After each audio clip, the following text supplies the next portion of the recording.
भारत सरकार अब देश की तीसरी बड़ी टेलीकॉम कंपनी वोडाफोन आइडिया की सबसे बड़ी हिस्सेदार हो गई है।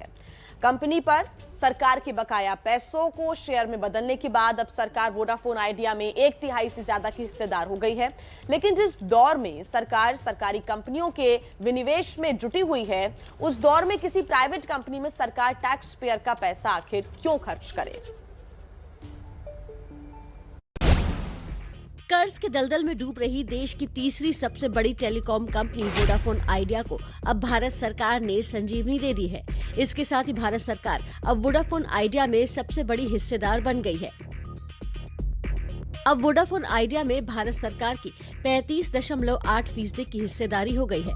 सरकार की यह हिस्सेदारी कंपनी पर बकाया पैसों को शेयर में बदलने पर मिली है, जिसकी कुल कीमत करीब 16,000 करोड़ की है। ये पैसे वोडाफोन आइडिया पर स्पेक्ट्रम नीलामी और कर्ज चुकाने में मिली मोहलत की वजह से बकाया थे।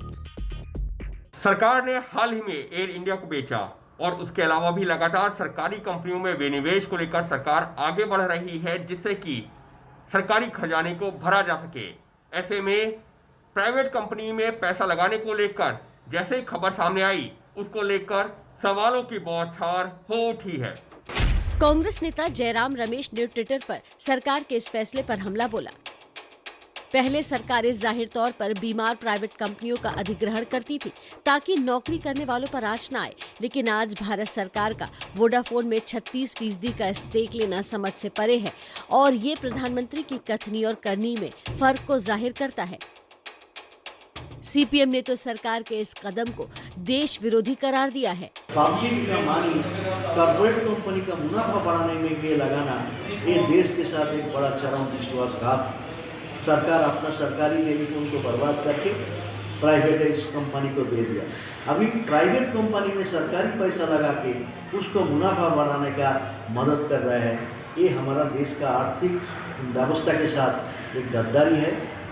हालांकि अर्थशास्त्रियों का कहना है कि वोडाफोन विदेशी कंपनी है और सरकार ने विदेशी निवेशकों में भरोसा बनाए रखने के लिए ये कदम उठाया है। हो सकता है कि विदेशी निवेशकों को संतुष्ट करने के लिए कि वो घबराए नहीं, India is still a destination, India Bharatvarsh में उनका पैसा अभी भी सुरक्षित है, ये जताने के लिए हो सकता है भारत सरकार ने जो है सबसे ज़्यादा मालिकाना हक उठाने की ठानी और जो है उसके डेट को इक्विटी में कन्वर्ट करने की बात की गई, जिसके कारण कि वोडाफोन जैसी कंपनी में भारत सरकार सबसे बड़ा हिस्सेदार बन जाएगी। वोडाफोन में सरकार की हिस्सेदारी पर सवाल इस वजह से भी उठ रहे हैं क्योंकि सरकारी कंपनी बीएसएनएल पिछले काफी समय से वित्तीय संकट से जूझ रही है।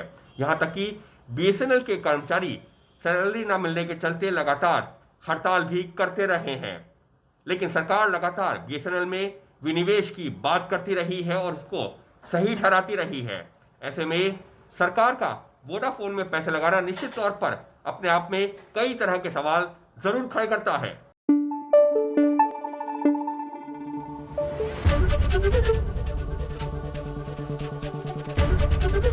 एबीपी न्यूज आपको रखे आगे।